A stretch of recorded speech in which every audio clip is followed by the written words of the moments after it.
When LeBron James passed Kareem Abdul-Jabbar on the NBA's all-time scoring list last season, surpassing the previous 38,387 points, a record that was thought to never be broken in our lifetime, I said at that time that the new record for which LeBron would set before he retires will in fact never be broken. I got a lot of hate on that video in the comments citing that you can never say never, and the nature of the game and how it's evolving to it being more offensively focused, with insane scoring numbers being produced on a nightly basis and the overall scoring output and offensive efficiency of teams increasing every year, that there will undoubtedly be someone who breaks this record. They could be a player who has just entered the league, is currently playing in high school, middle school, or perhaps they have not even been born yet. And while I know it's a bold statement, I still stand by this take. Go ahead, bookmark this video, save it, whatever you have to do. The all-time scoring list set by LeBron James will never be broken. But rather than simply making a statement for some shock value, let's actually back that up with numbers and data to illustrate why this record will never be broken. As always, if you're new to the channel and you like this type of content, it would mean a great deal to me if you subscribe to help the channel grow. And in return, I'll be providing more NBA content like this. We're actually nearing 40,000 subscribers, and I cannot thank you enough for all the love and support on the channel since starting it over a year ago. Now, I'm sure you've all seen by now that LeBron James just recently surpassed 40,000 total career regular season points, and when you combine it with his playoff numbers as well, it exceeds over 48,000 points. When all is said and done, LeBron will exceed 50,000 career points between the regular season and the postseason. But for the purposes of this video and the debate on whether or not this record can be broken, we're going to be focusing strictly on the regular season point total. And there are a lot of factors for why this record will never be broken. The first thing that we have to remember is that LeBron James' career is not done. And while he's hinted at retirement here and there, and we know that day will eventually be coming as he's set to turn 40 years old going into next season, the fact of the matter is LeBron, even at age 39, is still playing at a high level and an all-star and arguably a top 10, top 15 player in the NBA. In his 21st season in the NBA, he's still averaging over 25 points per game with more than 20 games left to go on the year. LeBron has never in his career averaged less than 25 points per game with the exception of his rookie season when he put up near 21. Now, we don't know when LeBron is going to retire. Most speculate that it's going to be next season when his eldest son Bronny is eligible to be drafted into the NBA, as LeBron has expressed a desire to continue playing so he can play on the same team as his son, making it the first ever father-son duo to play at the same time in NBA history. That said, there is belief, especially given the way Bronny James has played in his freshman season at USC, and honestly, not really an NBA level player, that he could stay one more season at USC and declare for the draft in 2025, which could mean LeBron tries to extend his career going into his 23rd season and finishing out his career in 2026. But let's assume for a moment that LeBron finishes out this season continuing to average 25 points per game, and let's say next season is his last in the NBA. And we'll also assume conservatively, given his age, some potential decline and sitting out games. So we'll say that he only averages 20 points per game on 65 games on the year. Mind you, that's a significant decrease in terms of his overall scoring output from what we're seeing this season. But we'll take a conservative number because I know that will likely be used against me for saying LeBron will average anything more than 20 points per game next season. But at 25 points per game for the rest of this year, 20 points per game next season and only 65 games, he could end up playing more given that he's going to exceed that amount this season. But at those numbers, that would give LeBron James an additional 1,800 more regular season points for his career, giving him a career total of just under 42,000 regular season points.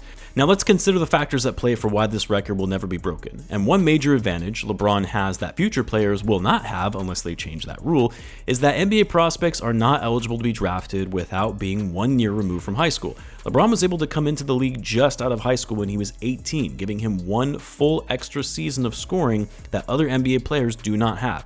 And while this may seem insignificant, LeBron scored a total 1,654 points in his rookie season, 1,654 points that players coming into the NBA are already behind him in just entering their rookie year.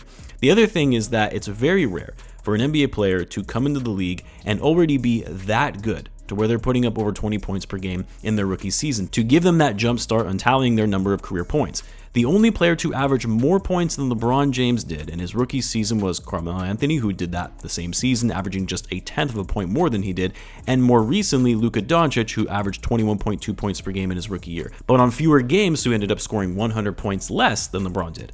Another factor to consider when talking about why this record will never be broken: player injuries, and load management. Now, I know the NBA is doing everything they can to curb load management with these minimum game requirements, but players are still going to miss games here and there. It's not like the 90s or the early 2000s where the majority of players play close to, if not all, 82 games in a season. And while we still try and grasp and have our theories for why players in this day and age are suffering from injuries more than ever, whether it be from starting these kids too young in AAU tournaments, more rigorous training, what have you, the fact of the matter is, players get injured. LeBron James is one of the few who has never really had any significant injuries in his career. The fewest games LeBron played in his career was 45 games in a season, and that was the post-bubble season when it was a shortened year of 72 games. So load management, injuries are a key factor, but then also LeBron's longevity.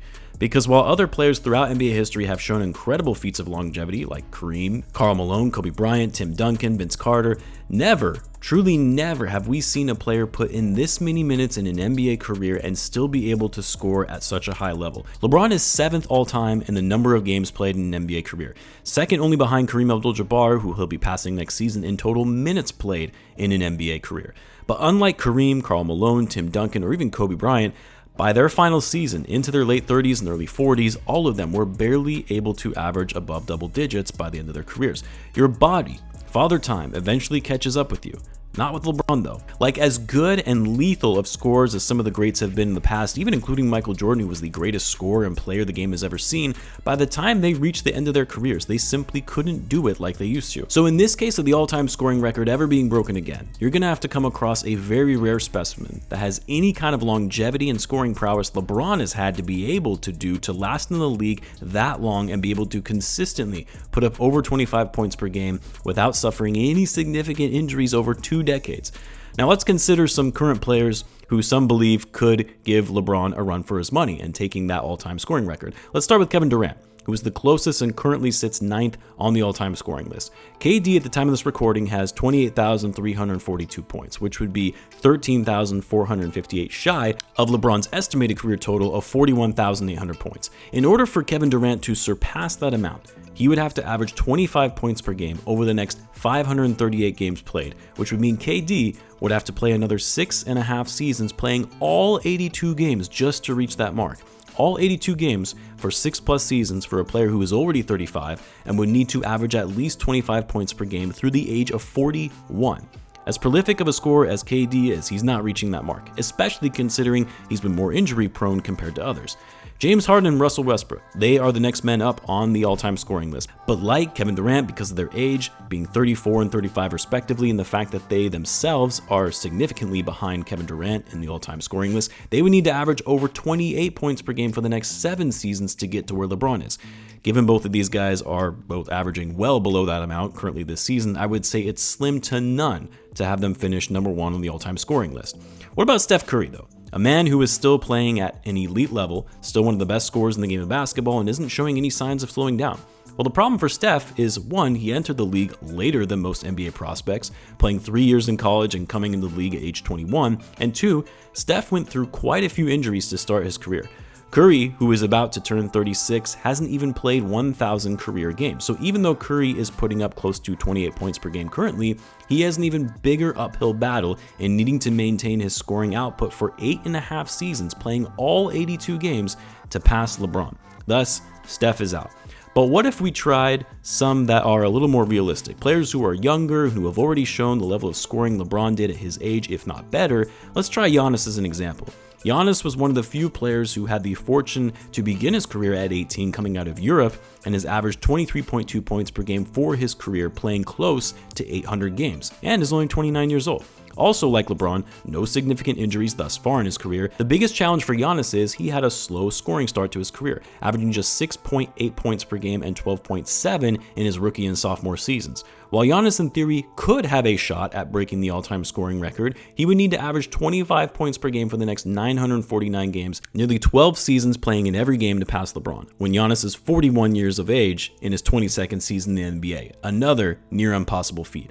Guys like Jokic and Embiid are out because even though they're high scorers right now, they either started out their career much slower than LeBron did, or in the case of Joel Embiid, missed too much time due to injury for either of them to really have a shot at passing LeBron James. But what about Luka Doncic? The current leader in scoring in the NBA, like LeBron, started in the league young, although still 1 year older than him, averaged more points than LeBron did in his rookie season, and accelerated that further than LeBron did in his sophomore year, and like LeBron, no major injuries in the early stages of his career.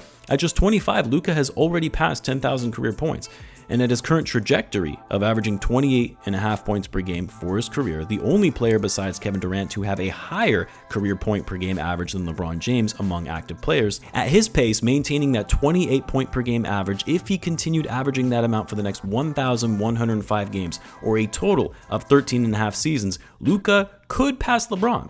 That would only put Luka at the age of 39 by the time he reached this mark. The biggest challenge is one, will Luka actually want to play in the NBA for that long, for a player who has on record stated he doesn't desire to play 20 years in the NBA? 2, can he continue to stay healthy throughout his career and be able to play another 13 plus seasons, playing the bulk of games available in those seasons? And finally, can he keep up that level of scoring while doing it? The level of scoring we're currently seeing for 13 straight seasons, I find it very unlikely, not for a player who has issues with his conditioning and staying in shape. Now, of course, the biggest argument on why this record will eventually be broken one day is that we don't know who the next up-and-coming generational talent will be, the next all-time great.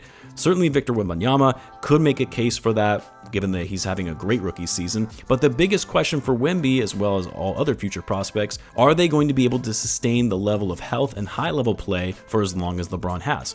I'm sure to some, it's no question, there will eventually be someone who can do it, but the math, the numbers, the history just doesn't show it. And it's why this record will never be broken. We will never see a player pass LeBron James on the all-time scoring list. Let me know what you guys think though. Let me know in the comments. As always, be sure to subscribe, and I will see you in the next one.